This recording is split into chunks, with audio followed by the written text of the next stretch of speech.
말투는 습관이 아닙니다. 방향이죠. 하루의 핸들을 어디로 꺾을지 첫 문장이 정합니다. 우리는 매일 수백 개의 말을 내뱉습니다. 그런데 그 말들이 내 운을 바꾸고 관계를 바꾼다는 걸 아시나요? 같은 내용이라도 어떻게 말하느냐에 따라 결과가 달라집니다. 오늘은 말의 온도와 리듬, 그리고 순서가 어떻게 우리 삶을 바꾸는지 이야기해 볼게요. 작은 변화지만 큰 차이를 만드는 8가지 전략을 준비했습니다. 하나씩 천천히 살펴보시죠. 우리는 종종 보이지 않는 유리벽에 막혀 섭니다. 누군가를 설득하고 싶을 때가 있죠. 내 말이 맞다는 걸 증명하고 싶을 때도 있습니다. 그럴 때 우리는 목소리를 높입니다. 더 강하게 주장하죠. 하지만 그럴수록 상대는 더 단단해집니다. 왜 그럴까요? 사람은 누군가에게 지는 걸 싫어하기 때문입니다. 내 생각은 이래라고 말하는 순간 상대는 방어막을 칩니다. 그때 필요한 건 더 큰 목소리가 아닙니다.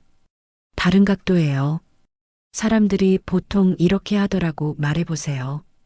우리 회사에선 다들 이렇게 한답니다라고 해보세요. 이 작은 변화가 마법을 만듭니다. 왜냐하면 사람들은 개인의 주장보다 집단의 규칙을 더 쉽게 받아들이거든요. 심리학에서는 이걸 사회적 증거라고 부릅니다. 내 의견이 아니라 모두의 의견처럼 포장하는 거죠. 실제로 연구 결과가 있습니다.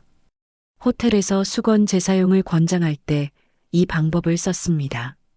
환경을 위해 수건을 재사용해 주세요 보다 이 호텔 투숙객의 75%가 수건을 재사용합니다라고 했을 때 재사용률이 33%나 올랐습니다.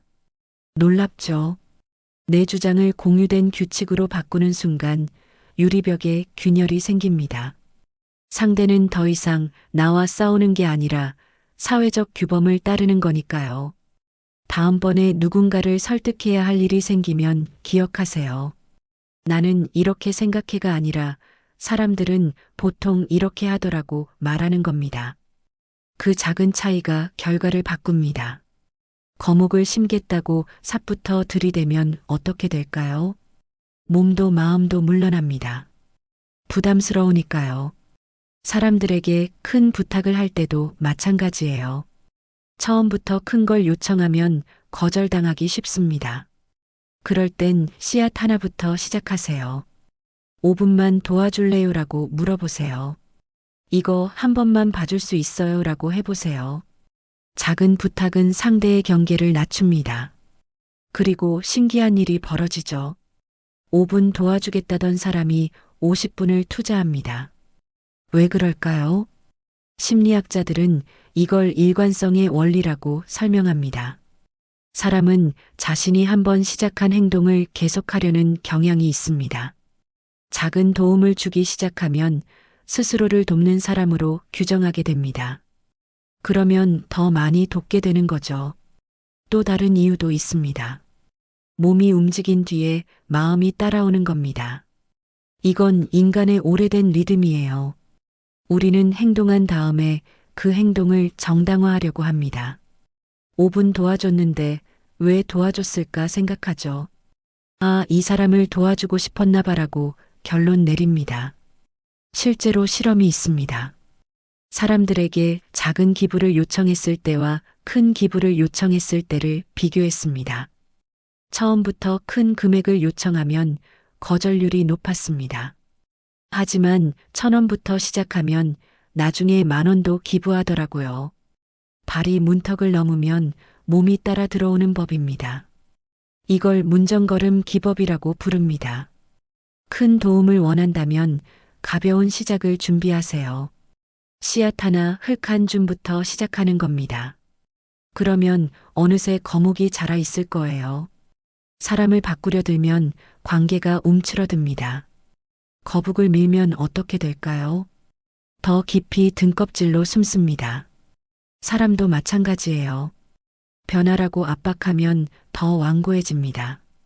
그럼 어떻게 해야 할까요? 상대를 바꾸려는 욕심을 버리세요.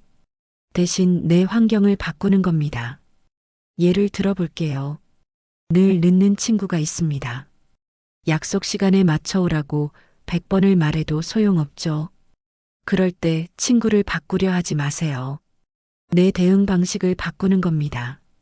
기다림이 즐거운 장소를 고르세요. 좋아하는 카페나 서점으로 약속 장소를 정하는 거죠. 읽을 책을 챙겨가세요. 그러면 기다리는 시간이 아깝지 않습니다. 오히려 반가운 여유가 되죠. 짜증 대신 완충제를 마련하는 겁니다. 이게 바로 환경 설계입니다. 심리학자들은 사람의 행동 중 40%가 환경에 의해 결정된다고 말합니다. 의지력으로 버티는 게 아니라 환경을 바꿔서 쉽게 만드는 거죠. 다이어트를 예로 들어볼게요. 과자를 먹지 말아야지 다짐하는 것보다 과자를 집에 두지 않는 게 100배 효과적입니다. 담배를 끊고 싶다면 라이터를 버리세요. 운동을 하고 싶다면 운동복을 침대 옆에 놔두세요. 환경이 바뀌면 행동이 바뀝니다. 타인도 마찬가지예요. 상대를 개조하려는 욕심을 거두는 순간 내 하루의 주도권이 돌아옵니다. 관계의 스트레스가 줄어들죠. 거북의 등딱지를 두드리지 마세요. 거북이 편안하게 나올 수 있는 환경을 만들어주세요. 그게 진짜 변화를 만드는 법입니다. 같은 풍경도 붓의 온도로 달라집니다. 화가가 어떤 색을 선택하느냐에 따라 그림의 분위기가 바뀌죠. 말도 마찬가지예요. 덥다고 말하는 것과 그늘이 좋다고 말하는 건 다릅니다. 내용은 같아요. 하지만 느낌이 달라지죠. 이걸 심리학에서는 프레이밍 효과라고 부릅니다. 같은 사실을 어떻게 포장하느냐에 따라 사람들의 반응이 달라지는 거예요. 유명한 실험이 있습니다. 수술 성공률을 설명할 때 두 가지 방식으로 말했습니다. 생존율이 90%입니다와 사망률이 10%입니다. 내용은 똑같죠. 하지만 사람들은 생존율이라는 표현을 들었을 때 수술을 받겠다는 비율이 훨씬 높았습니다. 단어 하나가 결정을 바꾼 거예요.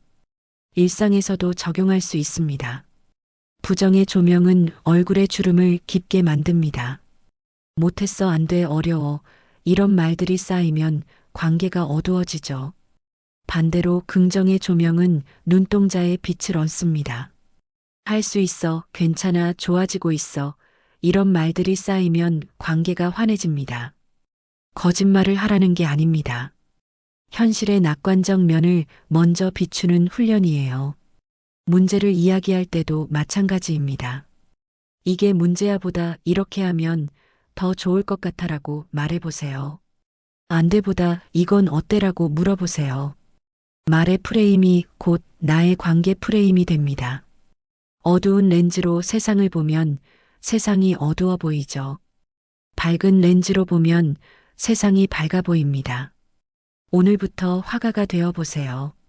내 말에 어떤 색을 칠할지 선택하는 겁니다. 부정의 검은색보다 긍정의 밝은 색을 더 많이 쓰세요. 그러면 당신의 관계도 당신의 하루도 달라질 겁니다. 친밀감은 말이 아니라 동작에서 시작됩니다. 심리학자들이 발견한 재미있는 사실이 있어요. 같은 속도로 걷는 사람들끼리 친밀감을 더 느낀다는 겁니다. 보폭을 맞추는 행위 자체가 신뢰를 만들죠. 이걸 동기화 효과라고 부릅니다. 군대에서 행진을 하는 이유가 뭘까요? 전투력을 높이기 위해서만은 아닙니다. 같은 동작을 반복하면서 집단 결속력을 만드는 거예요. 일상에서도 적용됩니다. 부부가 함께 요리를 하면 관계가 좋아집니다. 동료와 함께 프로젝트를 완성하면 팀워크가 생깁니다. 혼자 하는 취미를 둘이 하는 의식으로 바꿔보세요. 그러면 사이가 깊어집니다. 왜 그럴까요? 공동의 과제가 있을 때 뇌에서 옥시토신이 분비됩니다. 이게 신뢰 호르몬이에요. 함께 무언가를 성취하면 상대를 더 신뢰하게 되는 거죠. 실험이 있습니다. 낯선 사람들을 두 그룹으로 나눴습니다. 한 그룹은 각자 퍼즐을 풀게 했습니다. 다른 그룹은 함께 퍼즐을 풀게 했죠. 결과는 놀라웠습니다. 함께 퍼즐을 푼 그룹이 서로를 더 신뢰했고 나중에 협력도 더 잘했습니다. 작은 성취를 공유하는 것만으로도 관계가 단단해지는 거예요. 부부관계도 마찬가지입니다.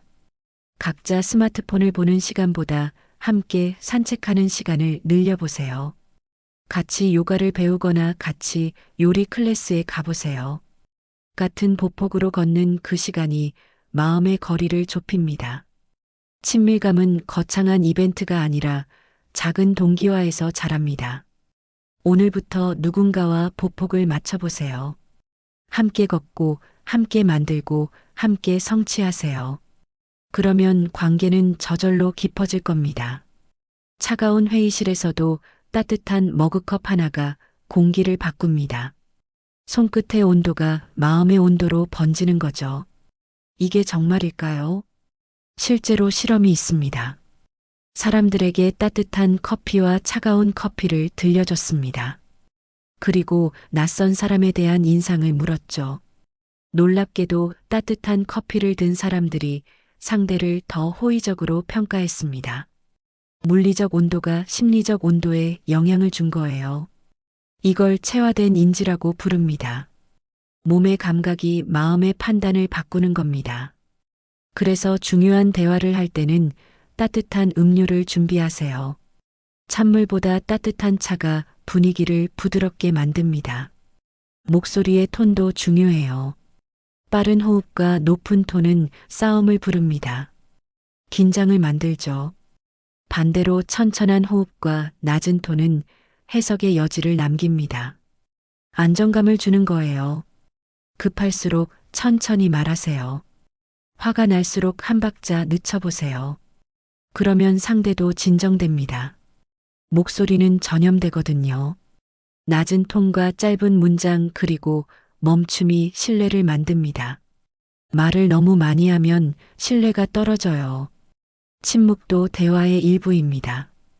때로는 말보다 침묵이 더 강력하죠. 또 하나 기억하세요. 약함을 인정하는 한 문장이 가장 단단한 설득이 될 수 있습니다. 완벽한 척하지 마세요. 솔직하게 어려움을 인정하세요. 실수를 인정하세요. 사람들은 완벽한 사람보다 인간적인 사람을 신뢰합니다. 눈물은 패배가 아니에요. 언더독의 신호입니다. 사람들은 약자를 응원하고 싶어 하죠. 그래서 때로는 취약함을 드러내는 게 힘이 됩니다. 따뜻한 머그 낮은 호흡 그리고 솔직한 약함이 관계를 바꿉니다. 오늘 중요한 대화가 있다면 기억하세요. 말에는 두 가지 리듬이 있습니다. 엘리베이터식과 계단식이죠. 엘리베이터식은 결론을 먼저 던집니다. 호기심을 단번에 끌어올리는 거예요. 어제 대박 났어요. 이렇게 시작하면 사람들이 귀를 기울입니다. 무슨 일인데라고 궁금해하죠. 빠르게 핵심을 전달하고 싶을 때 쓰면 좋습니다. 비즈니스 상황이나 바쁜 사람과 대화할 때 효과적이에요. 계단식은 반대입니다. 서서히 긴장을 올립니다. 이야기를 차근차근 쌓아가다가 마지막에 터뜨리는 거죠. 어제 회사에 갔는데 이상한 일이 있었어요. 복도가 너무 조용하더라고요. 그런데 회의실 문을 여는 순간 깜짝 파티였습니다. 이렇게 말하면 듣는 사람이 긴장하며 따라옵니다. 감정을 전달하거나 스토리를 들려줄 때 좋은 방법이에요. 중요한 건 무엇을 말하느냐가 아닙니다. 어떻게 호흡을 설계하느냐가 핵심이죠. 같은 내용도 리듬에 따라 전혀 다르게 들립니다. 빠르게 말하고 싶을수록 한 박자 늦추세요. 급할수록 천천히 말해야 합니다. 왜냐하면 빠른 말은 불안을 전달하거든요. 천천히 말하면 여유와 자신감이 느껴집니다. 낮은 톤으로 짧은 문장을 쓰세요. 그리고 중요한 부분 앞에서는 멈추세요. 침묵이 강조를 만듭니다. 사람들은 멈춤 다음에 나오는 말을 더 집중해서 듣습니다. 실제로 훌륭한 연설가들을 보세요. 중요한 메시지 전에 항상 멈춥니다. 청중이 숨을 죽이고 기다리게 만드는 거죠. 당신도 할 수 있습니다.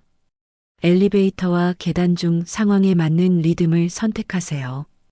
빠르게 전달하고 싶으면 엘리베이터를 천천히, 감동을 주고 싶으면 계단을 타세요. 말의 리듬이 메시지의 힘을 결정합니다.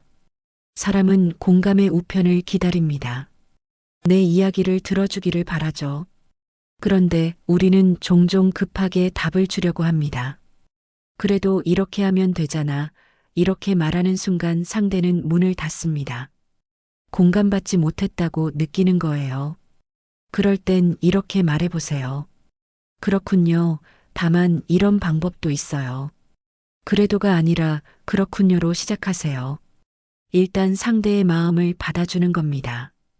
그 다음에 조언을 하는 거죠. 이게 공감의 순서입니다. 더 강력한 방법도 있어요.